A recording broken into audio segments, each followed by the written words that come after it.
Selamat pagi semuanya, apa kabar? Mem harap kalian dalam keadaan baik-baik walaupun kita tidak tatap muka ya.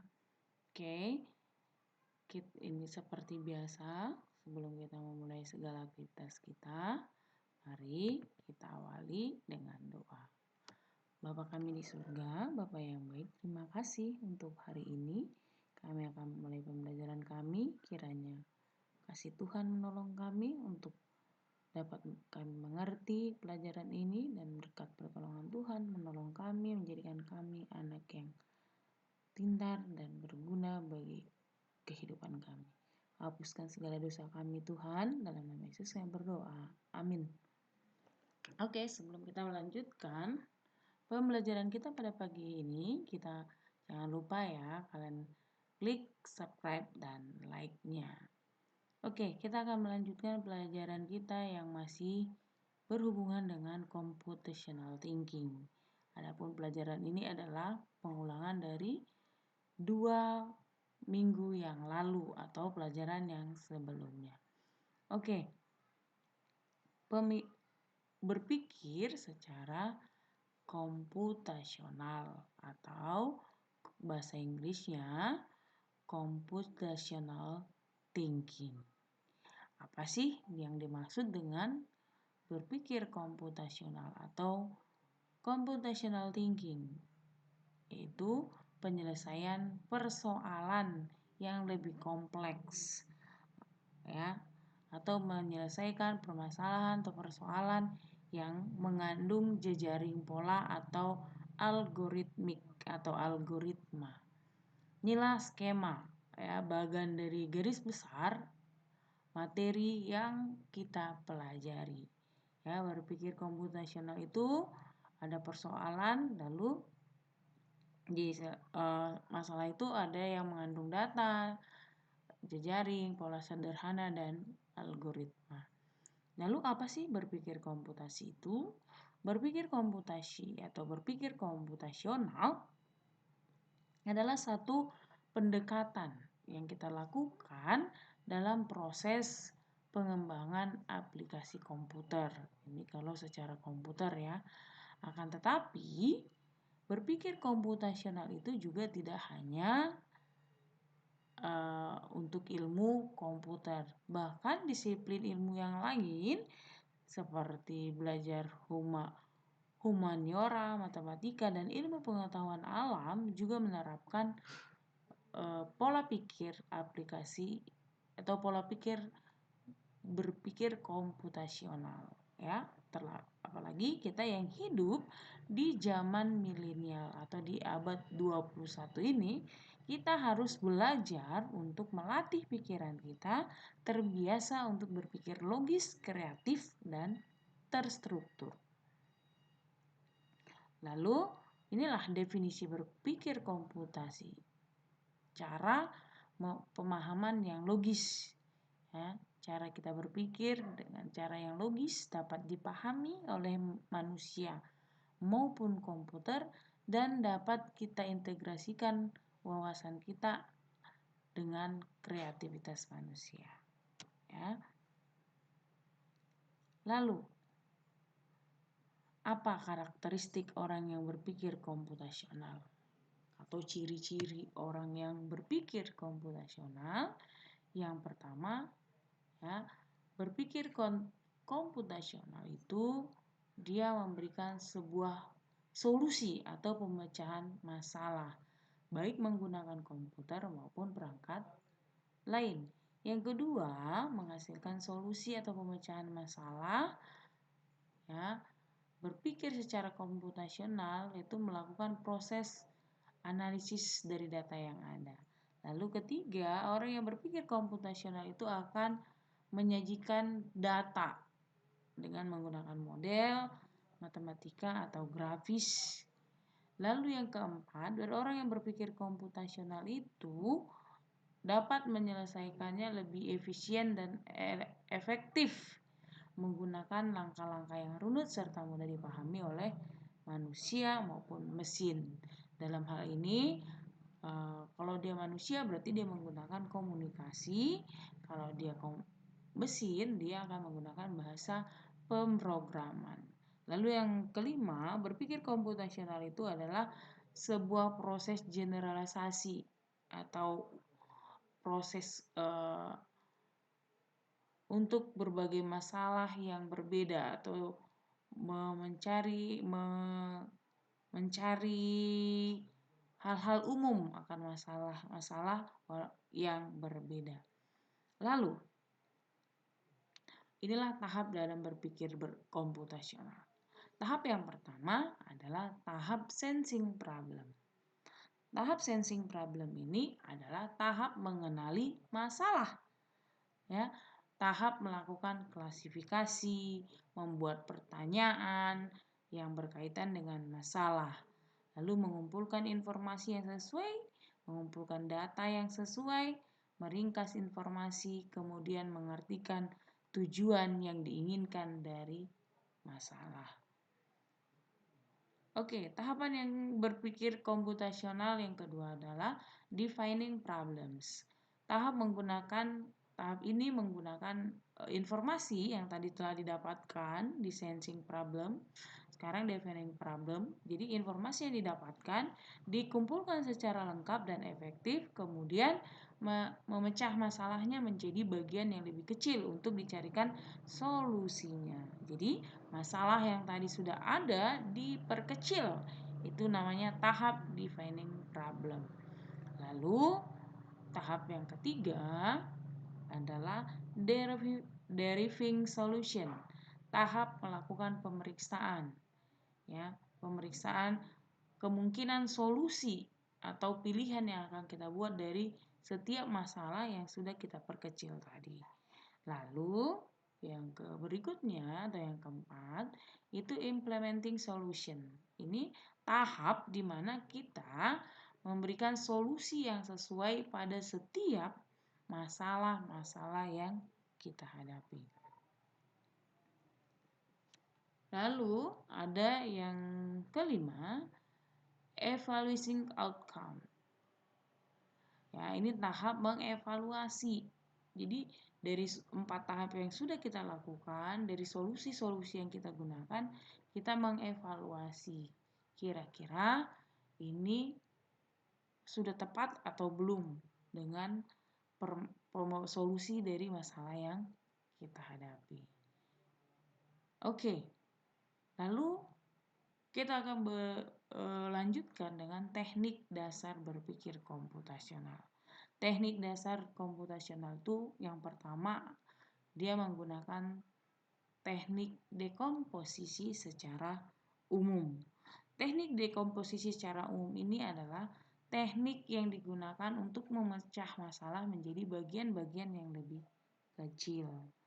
Ya, seperti tadi saya sudah katakan, ini ada masalah besar, lalu dibagi menjadi beberapa sehingga menjadi dari setiap masalah ini akan dicarikan solusinya sehingga masalah besar ini akan mendapatkan solusi yang baik. Contohnya, ya, contoh dekomposisi ini adalah kita lihat ya, apa sih? Ini contohnya. Ketika mungkin kamu dikasih uang belanja mingguan. Ketika uang belanja mingguan itu harus cukup untuk 1 minggu. Lalu apa yang kamu lakukan? Ya, kamu harus mengaturnya. Ya, akan menjadi masalah ketika uang yang dikasih ke kalian atau uang yang diberikan orang tuamu harusnya untuk 1 minggu, tetapi kalian habiskan dalam 1 hari. Ya, untuk itu maka kalian perlu menentukan anggarannya, membuat daftar belanja, kira-kira apa yang kamu belanjakan dengan uangmu, lalu menentukan lokasi kamu akan belanja, dan menentukan bagaimana caranya kamu ke lokasi. Contohnya, kalau kamu memerlukan sebuah buku itu sekarang ada dijual di mana? Misalnya ada di tempat yang membutuhkan transportasi. Nah, kalau butuh transportasi berarti harus ada uang transport. Lalu sampai di sana sampai di lokasi baru kita ada melakukan perbelanjaan. Nah, ini contoh dari penerapan teknik berpikir dekomposisi. Ya, ini termasuk berpikir komputasi dengan teknik dekomposisi. Lalu yang kedua, teknik dekomposisi juga dimanfaatkan dalam bidang pemrograman atau komputer. Ya, ini juga dimanfaatkan untuk membuat robot sederhana. Ya, untuk membuat robot sederhana itu contohnya ketika membuat program menggunakan RoboMind. Ya, dia menggunakan teknik berpikir dekomposisi. Ya. Oke. Ini teknik pemrograman komputer ya. Baru yang ketiga adalah teknik pengenalan pola. Ya, teknik pengenalan pola ini atau disebut dengan pattern recognition. Ini ya recognition ya, bukan recognition tapi recognition. Ya, ini pengenalan pola. Jadi masalah yang ada ya dibuat seperti berpola. Ya, untuk memecahkan masalahnya ya, kalau kalian lihat ini ada pola-pola ini adalah segitiga, pola bilangan segitiga. Ini adalah pola bilangan Pascal dan pola bilangan persegi.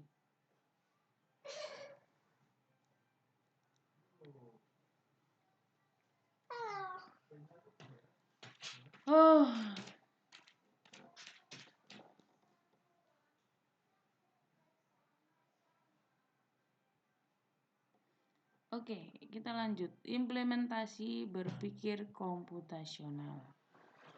Apa implementasi berpikir? Implementasi atau penerapan dalam penggunaan teknik berpikir dekomposisi dengan RoboMind. Nah, ini contohnya. Ketika kamu membuka aplikasi RoboMind, ya, ini adalah langkah-langkah untuk kamu mencoba membuka aplikasi RoboMind. Kamu buka file, open map, dan kamu boleh lihat di sini ada cara-caranya. Lalu kamu akan membuat ya tulisan Eli, ya, tulisan Eli di mana kita akan memprogram supaya robot ini membuat sebuah tulisan yaitu Eli. Nah, inilah kode-kode yang akan kamu gunakan untuk membuat huruf yang bertuliskan Eli. Oke, yang kedua, implementasi teknik pengenalan pola dengan menggunakan bahasa C++. Bahasa C++ ini, pola pengenalan C++ ini banyak digunakan pada program Photoshop, Winamp, Mozilla, bahkan Google Chrome menggunakan aplikasi ini. Nah, untuk mencobanya kamu boleh membuka atau pada website berikut yaitu www.cpp.sh. Nah, kamu bisa melihat di sini atau mencoba untuk menggunakan bahasa pemrograman C++ ini. Lalu contohnya, kalau kamu mau buat pengenalan pola segitiga, ya, kamu boleh mengikuti langkah-langkah berikut. Kamu buka web browsernya dan pada halaman atau tab alamatnya kamu ketik ini http://www.cpp.sh. Nanti akan muncul tampilan seperti ini. Oke, lalu kamu ketikkan pada kolom ini ya, kode-kode berikut pada kolom yang ada. Nah, inilah arti dari kode-kode itu, ya. Apa sih arti dari Ini tadi include ini apa, in main ini apa. Jadi kita bahas ya. In itu X, artinya kita membuat variabel dengan nama X, yaitu bilangan bulat. Ya. Lalu looping itu untuk perulangan. Lalu perintah count itu menampilkan teks di layar. Baru pada perintah chain untuk meminta input atau masukan dari pengguna. Lalu perintah for digunakan untuk perulangan. Dan perintah code yang terakhir diakhiri dengan N digunakan untuk menghasilkan enter atau baris baru. Oke, setelah itu, setelah diketik semua kode-kodenya, lalu kamu klik run. Maka output program akan muncul pada tab execution di bawah sini. Nah, di sini akan muncul hasil dari kode-kode yang telah kamu ketik di tab di kolom ini. Ya, kalau itu benar maka dia akan membentuk pola di bawah sini. Tetapi ketika itu salah maka akan ada tanda X yang menyatakan bahwa inputan kita atau kode yang kita ketikkan itu masih salah. Contoh lainnya ketika kita ingin membuat pola segi empat. Ya, ini kita mau buat pola segi empat, inilah yang akan kita masukkan kode-kode ini. Lalu kita buat seperti ini, seperti tadi akan muncul tabel ya atau form seperti ini. Lalu kita masukkan, kita ingin membuat pola segi empat. Nah, oke, inilah materi dari berpikir secara komputasional. Jadi, berpikir komputasional itu adalah bagaimana kita berpikir untuk memecahkan masalah kita dengan berbagai teknik dan tahapan. Tadi ada tahapan-tahapan yang harus kita lakukan, lalu teknik-teknik yang harus kita buat untuk memecahkan masalah yang ingin kita cari solusinya. Oke, demikianlah materi yang dapat saya berikan untuk latihan. Mari kita jawab soal-soal berikut ini. Apakah kamu memahami apa yang telah saya jelaskan? Oke, inilah yang dapat saya berikan. Biarlah kiranya kalian semakin giat belajar. Untuk kalian boleh mempelajari materi kita. Untuk kamu boleh terapkan di dalam kehidupanmu, yaitu di dalam memecahkan masalah baik secara di dalam kehidupan kita maupun kamu bisa terapkan itu di dalam program komputer. Oke. Di akhir pembelajaran saya ucapkan, takut akan Tuhan adalah permulaan pengetahuan, tetapi orang bodoh menghina hikmat dan didikan. Artinya ketika kita malas untuk belajar, maka kita menghina hikmat dan didikan. Selamat pagi untuk kita semua, selamat belajar, tetap jaga kesehatan. Kiranya Tuhan memberkati kita semua. Shalom, selamat pagi.